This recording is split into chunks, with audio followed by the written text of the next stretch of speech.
This is the Elite Pro Series on Zwift, a once-a-month race series with a stacked 110-man A category field. We've got Davies, who has been top of the Zwift Power Leaderboard in the UK a number of times. We've got Alvarado, who has been Chilean National Road Champion more than once, and a number of riders from the Movistar esports team.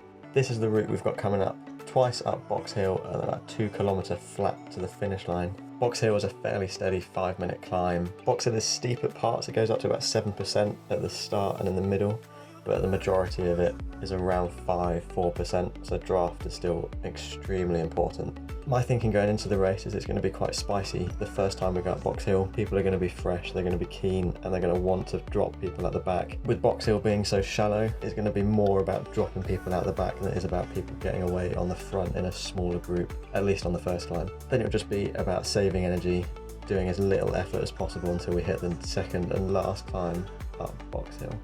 This is actually my first race in a while with over 200 people in it. There's 262 riders in all the categories at the moment, and the start has caught me off guard a little bit with how fast it is, so I'm a bit further back than I'd want to be. So I'm just going to move forward and then speed it up to the bottom of the first climb.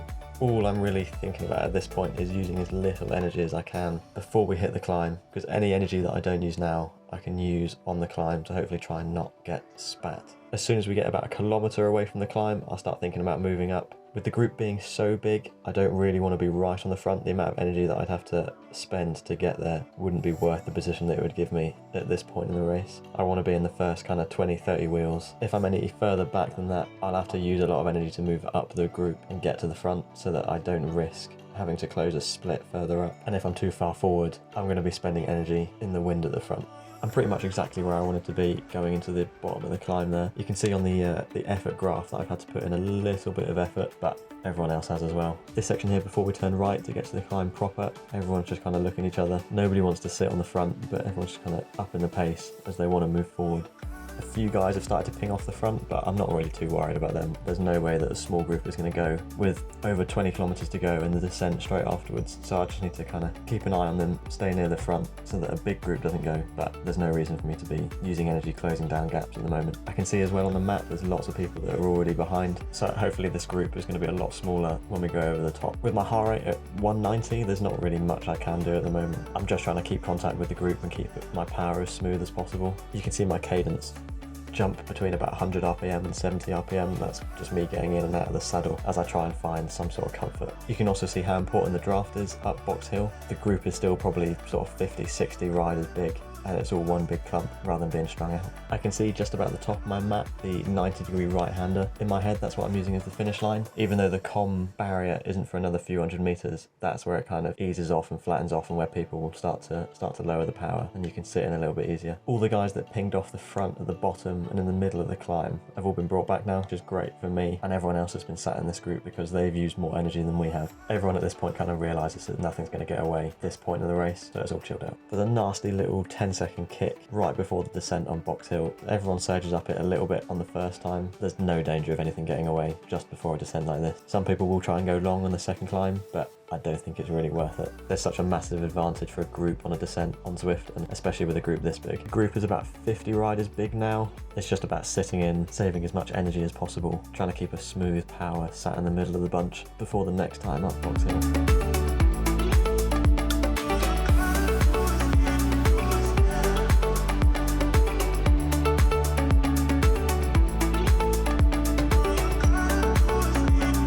Stay a bit closer to the front of the group on this climb. There'll be more people wanting to go long and drag a smaller group away rather than stick with this big 50 rider group to the finish. A small group does start to form about halfway up the climb, with a few riders popping over on their own to bridge across. I'm pretty close to my limit at this point already, so jumping across isn't really an option for me. I can see people putting massive efforts to get over to that group as well. There's a lot of the climb left, so I'm betting on my group catching the smaller group ahead of us by the top of the climb.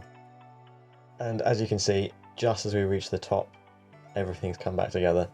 This is pretty much the dream scenario for me. I've done the minimum amount of work possible to get over in the front group. I haven't hit the front once and kept it fairly steady both times up the climb. There is one person left out on their own, about 50 metres ahead of everyone else, but they'll be gobbled up on the descent. Not only have I saved energy up that climb and still got over in the front group, but the strongest guys in the race have wasted energy trying to get away in a smaller group, so they're going to have less for the sprint at the end. There are people in this group that aren't going to back their sprint and they're going to want to go long to the finish. I want to leave it as late as possible rather than risking it and going for a late attack. This little kick out of the underground is a popular place for people to launch a long attack to the finish, which is why I want to keep close to the front up there.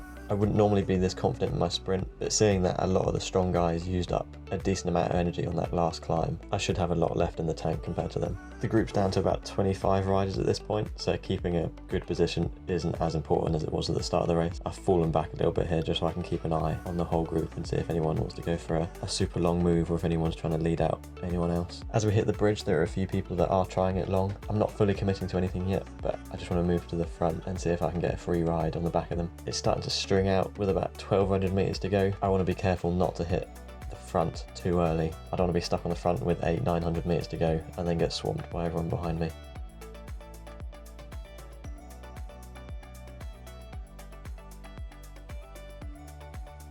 With a K to go, I thought about launching it early and trying to catch the guy that's sat just in front of the group that's ahead of us here, but I decided against it and not to risk it. There's one guy dangling just ahead of the main group at the moment, but I still think it's a little bit too early. I'm going to try and sit back, get to the back of the group so I can rush at the end.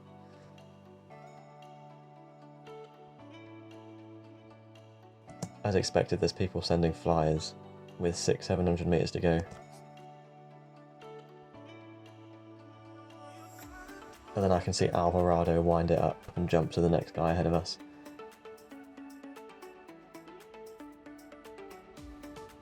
I've fully committed to the late sprint at this point, so I'm just trying to be as patient as I can be and jump in the last 250-300 metres. I can see people are starting to wind it up next to me with the orange numbers, so I have to jump a little bit earlier than I wanted to. But I've got a good group ahead of me, so I should be able to get a number of them on the line. I've just got my head down sprinting at this point, I'm not really thinking about anything else. And I'm picking off a few of them, should be able to get one more on the line. And then I cross the line in 5th, but I think there's a bit of a visual glitch and I get bumped down to 6th. In hindsight, I maybe should have launched a little bit earlier at the 600-700 metre mark when the other strong guys went and tried to jump early, but you never really know at the time with those kind of things. It could have gone the other way. I'm happy with the 6th there in a massive field of 110 riders. That result bumps me up to 16th in the UK and 11th in my age group on Zwift Power. Cheers for watching, let me know what I can do better and what you liked.